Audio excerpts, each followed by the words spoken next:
Have you ever noticed how some people confuse simplicity with weakness? As if kindness means you don't see what's happening, or that silence means you agree with it. I've spent years learning how wrong that belief is, and how expensive arrogance can be. When life finally sends the bill, thank you for sitting with me tonight. If you don't mind, may I ask, where are you joining from? And what time is it, wherever you are? I ask because it's comforting, imagining someone far away, listening in their quiet evening or early morning to a story that could so easily be their own. My name is Phyllis Brown. Once, I used to believe that if you gave enough love, patience, and sincerity to people, they'd see the heart behind it. But life has a way of teaching you that some people don't recognize gold unless it shines loud enough to blind them. When I first met my daughter-in-law, Amelia, I was standing at the door, holding a bouquet of white tulips. My son, Martin, had told me so many wonderful things about her: elegant, educated, modern. He sounded proud, and I wanted to share that pride. She stepped out of the car that day wearing a beige coat, heels that clicked against the walkway like confidence itself, and a smile that never quite reached her eyes. I told myself it was just nervousness. I was wrong. Inside my little house, everything was clean but modest: floral curtains, wooden shelves, a few old photographs. I had baked an apple pie, the kind Martin always loved as a boy. When Amelia walked in, she smiled politely, but I caught the way her eyes flicked across the room, cataloging every little thing: the faded wallpaper, the mismatched plates, the creak in the floorboards. Lovely. Very quaint, she said, as if she were describing an antique shop. Martin squeezed my hand that night at dinner, perhaps noticing the shift in my expression. I smiled anyway. That's what you do when you're a mother. You pretend not to notice the small cuts, because the person holding the knife is someone your child loves. As weeks passed, I began to notice how Amelia liked everything new. New furniture, new clothes, new friends. She'd say things like, "Martin, maybe your mother would enjoy learning how to use an online recipe app. It's not the 80s anymore." Or, "I admire how she keeps things simple." Simple. Such an innocent word, but she made it sound like uneducated. I remember one afternoon, she invited some friends over. They were young, stylish women who looked like they belonged in a magazine spread. I served tea and homemade cookies, placing them carefully on a tray. When I went back to the kitchen, I heard laughter. One of them whispered, "She's adorable, like a sweet grandma character in a movie." Amelia replied, "Yes, she insists on doing everything by hand, even writes her grocery lists on paper. But she means well. It shouldn't have hurt, but it did, because I wasn't trying to impress them. I was just trying to be kind." Later that night, as I folded the tablecloth, I told Martin I thought Amelia's friends were very nice. He looked tired, avoided my eyes, and just nodded. That silence said everything in those days. I'd often sit on the porch after sunset, a shawl around my shoulders, watching the sky fade from gold to indigo. I'd wonder how my son, my once gentle, curious boy who used to help me plant tomatoes, now lived in a house filled with words that cut without sound. One evening, Amelia found me knitting. "Do you ever feel bored?" she asked suddenly. "Bored?" I smiled. "No, not really. I think peace is a kind of excitement that doesn't shout." She looked at me strangely, as if I'd spoken in another language. After that, she began spending less and less time at home. She had her boutique business, her events, her endless social life. When she was around, the air was full of tension, invisible but heavy. I became smaller, quieter. I learned that some storms don't make noise. They just empty the room around you. But life has a way of pushing truths out into the open. One rainy evening, I was setting the table when my phone rang. It was Clara, my old neighbor and dearest friend. She said she'd seen Amelia at a cafe earlier that day, laughing with someone who wasn't Martin. Maybe it's nothing, Clara said gently, but I knew. There was a tone in her voice, pity mixed with warning. That night, I stayed up until Martin came home. His eyes were red, and his shirt was wrinkled like he'd been gripping it all day. He didn't speak for a long time. Then he said quietly, "Mom, you were right about people not being what they seem."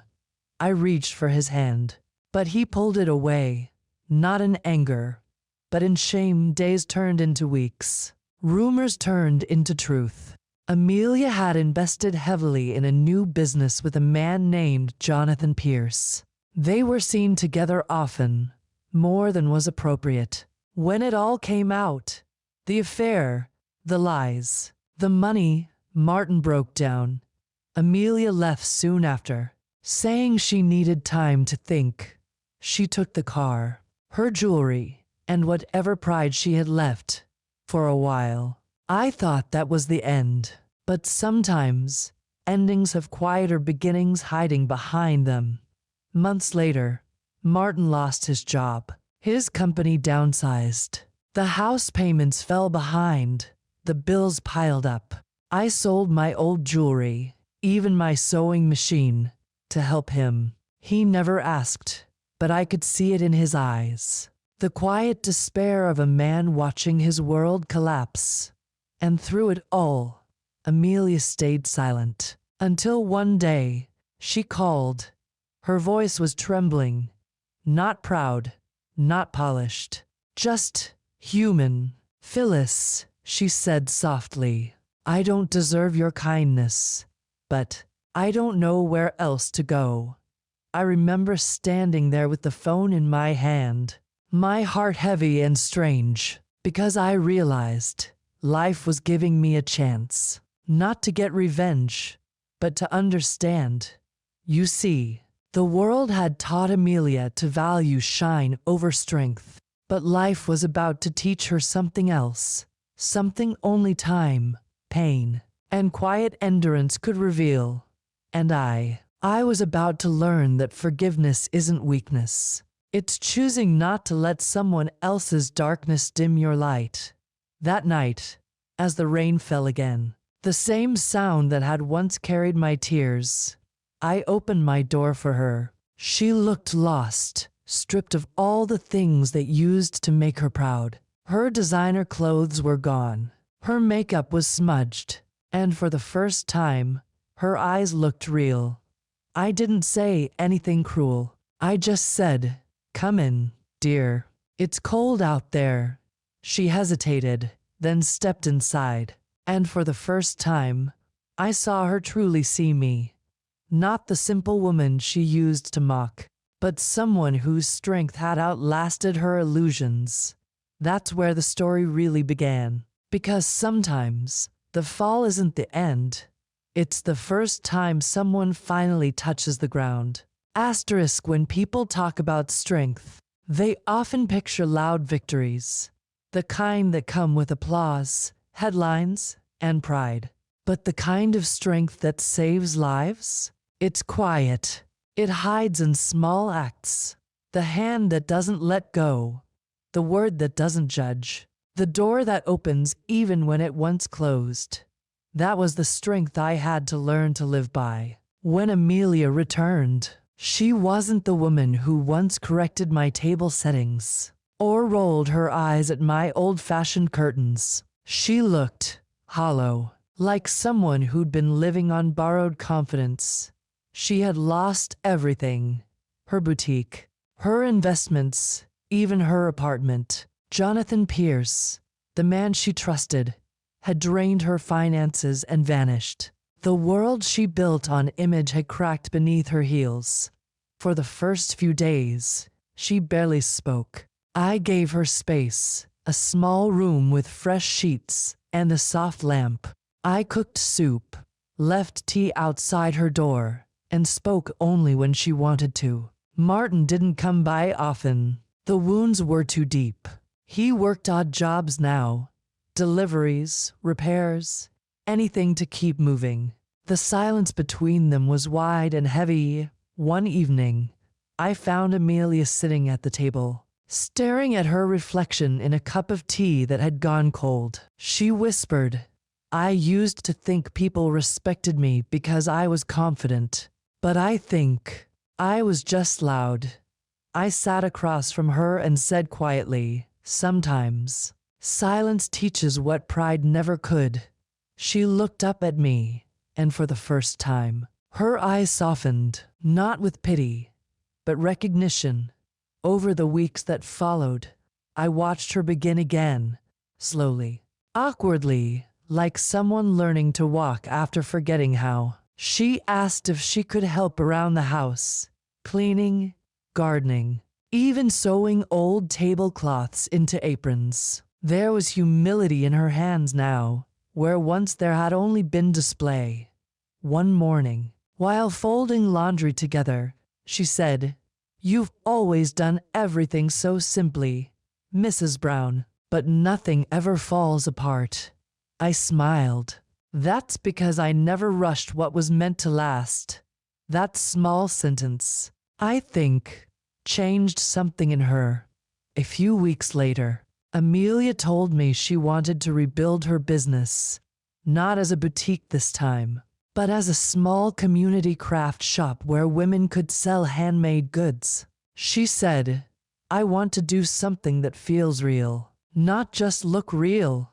Her words surprised me, but I could see she meant them. She had no investors, no savings, no reputation left, but she had me, and perhaps, for the first time, that was enough. I had a little savings set aside, money from the house I once sold after my husband passed. I told her I would help her start again, not as a gift, but as a partnership. She protested at first, ashamed, but I told her something my mother used to say: "Helping someone isn't charity if it grows both hearts." So we began. We rented a small, empty corner space in town. The walls were chipped, the floor creaked, and the window was fogged with old paint, but it felt like a beginning. We named it Second Thread, Amelia's idea, because, she said, sometimes the second stitch holds stronger than the first. For weeks, we painted walls, scrubbed floors, and built shelves from recycled wood. I taught her how to balance ledgers by hand, how to speak to customers with warmth instead of performance, and how to see worth in small things. And slowly, people started coming in. At first, just a few curious locals, women who lost jobs, retired men with hobbies, young girls who wanted to learn crafts. We invited them to bring whatever they made, whereupon scarves, homemade candles, hand-painted cards. In return, we helped them sell their items and keep the earnings. That it became a quiet kind of success. No glamour, no luxury, but full of meaning. Amelia began smiling again. Not the practiced kind, but the kind that starts in the eyes. She worked hard, thanked people sincerely, and treated every customer like they mattered. Sometimes, I'd catch her watching me from across the room, not with judgment now, but something close to awe. "Phyllis," she said once, "how do you stay so calm when everything could go wrong?" I answered, "Because I've lived through everything that did go wrong, and I'm still here." Word spread about our little shop. We even got a small article in the local paper. Mother and daughter-in-law rebuild through craft and compassion. Amelia cried when she saw it. I didn't. I just smiled quietly and whispered to myself, "You see, Dear, simplicity survives. Months passed, and the business grew. Martin started visiting again. At first awkwardly, then with comfort. He helped repair shelves, fixed lights, and sometimes just sat with us while we closed the shop. There was no grand reunion, no dramatic forgiveness scene, just slow healing in the spaces between sentences. One evening, as we locked up, Amelia turned to me and said, "You know, I used to mock your way of living, but I think your simplicity saved me." I looked at her, truly looked, and saw a woman who had learned the hardest way possible. That elegance without empathy is empty. Maybe, I said softly, life wanted you to slow down long enough to see what really matters. She nodded, tears glistening in her eyes. The next morning, she came to me with an envelope. Inside was a document, ownership papers of the shop. "I want you to have this," she said. "You made this place possible. I only borrowed your wisdom." I smiled, shaking my head. "We'll keep it together. It's our second chance. Not mine, not yours. Ours." And we did. Over time, Second Thread became more than a business. It became a small sanctuary. People came not just to buy things, but to talk, to find comfort, to share stories. It was never about the money. It was about rebuilding lives one handmade thing at a time. Sometimes, customers would ask if Amelia was my daughter. I'd smile and say, in some ways, she became one. Because life has a strange way of returning what you thought you lost. Not as it was, but as it was meant to be. And Amelia, she learned that simplicity wasn't something to mock. It was something to live by, a strength that outlasts fashion, time, and pride. That's how I learned that when life tears down your walls, it's only so it can rebuild your heart with windows. Asterisk, you know. People often think that time heals everything, but time doesn't heal. It reveals. It shows who truly cared, who only pretended, and who stayed because they couldn't bear to leave. Thank you, truly, for being here tonight, listening to this quiet part of my life. If you don't mind me asking, where are you joining from, and what time is it where you are right now? I just like to imagine who's sitting on the other side. Maybe someone who's been betrayed. Maybe someone learning to start over. Either way, thank you for keeping me company in this silence. Now, let me tell you how the story ended. Years passed after Second Thread began to bloom. The shop grew into something much larger than we imagined. Not in space, but in spirit. People brought stories with every piece they made. A widow selling hand-knit blankets to pay for her medicine. A teenager using her first earnings to buy her little brother a bicycle. Even the mayor's wife started ordering custom pieces for community events. All from that tiny shop born out of broken pride and quiet forgiveness. But as time went on, I noticed something change again. Not in Amelia's behavior, but in her eyes. That same spark I'd seen years ago. The one that once burned too brightly, consuming everything, began to flicker back to it started small. A few new customers, a little more attention. Then came the interviews, local papers first, then regional magazines. They loved the redemption story. A once successful businesswoman rebuilds her life. Through compassion, only. Sometimes my name was left out. I didn't mind. At least, not at first. I told myself, it doesn't matter who gets the credit, as long as the good continues. But quiet hearts can still bleed. Then came the night she returned home late, dressed in new clothes, the kind that glimmered under lights. She said she'd been invited to a networking event by a potential investor. Her words were careful, too careful, and I recognized the old performance hiding behind them. Over the next few months, I began to see less of her humility and more of that old hunger for validation. She started hiring assistants, redesigning the shop with a modern look, talking about expanding the brand.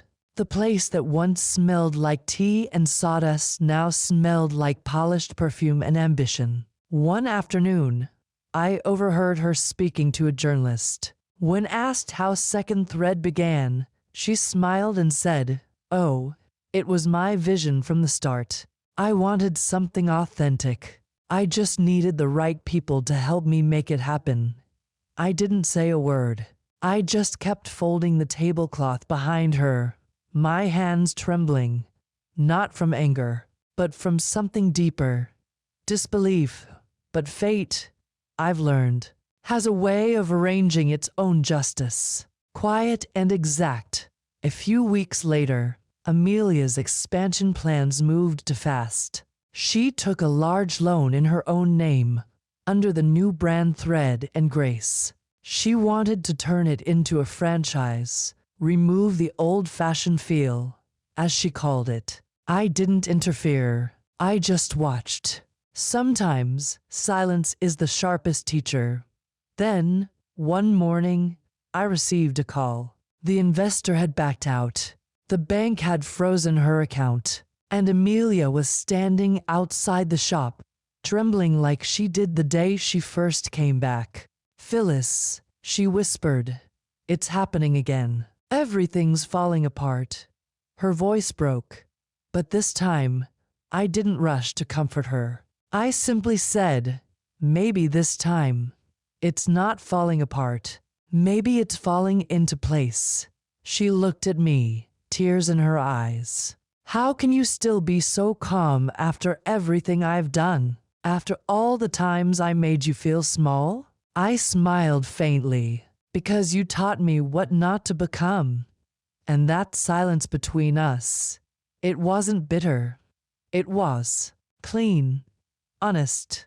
Sometimes, forgiveness isn't saying "I forgive you." It's choosing not to destroy someone who destroyed themselves.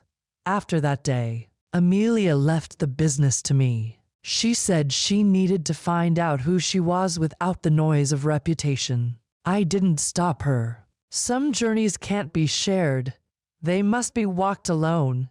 Months later, I received a letter, handwritten, simple. She'd moved to a smaller town, started teaching young women how to sew and budget their earnings. At the bottom, she wrote, "I mocked your simplicity because I didn't understand it. But now I see. It's not simplicity. It's strength in disguise." I folded that letter and placed it inside the first notebook we ever used to record sales. That night, I sat in the shop alone, surrounded by soft lamps and the faint scent of fabric and wood polish, and realized something. My revenge had never been about hurting anyone. It was about outlasting what they thought I couldn't survive. Years later, when I grew too old to manage the shop myself, I turned it into a foundation, a quiet place for women starting over. Widows, abandoned mothers, young girls who lost direction. We called it Hands of Grace. The board members insisted I attend the first annual gala as the guest of honor. I wore a simple gray dress and a silver pin Amelia once gave me. When I arrived, the hall was filled with light, soft music, handmade decorations, laughter. At the front table sat Amelia, her eyes full of tears, now one of the foundation's largest donors. Beside her was Martin, holding her hand, not in romance, but in peace. When they announced my name, everyone stood, but my eyes were only on her, the woman who once mocked me for being plain, now looking at me as if simplicity was the most beautiful thing she'd ever seen. As I walked up to the podium, I thought, this is what poetic justice feels like. Not loud, not vengeful, just quietly right. I didn't give a long speech, just a few words that had lived in me for years. Life doesn't always return what you lost, But sometimes it gives you something better, the peace you prayed others would find. And as I stepped down, Amelia stood, not to speak, but to hug me. For a moment, I felt the weight of every tear, every silence, every lesson lift. That night, as the lights dimmed and music faded, I realized something about power. It isn't in being heard. It's in knowing that even your silence echoes. So if you ever find yourself mocked for being too simple, remember me, Phyllis Brown, the woman who never fought louder, only smarter. And somehow, that was enough.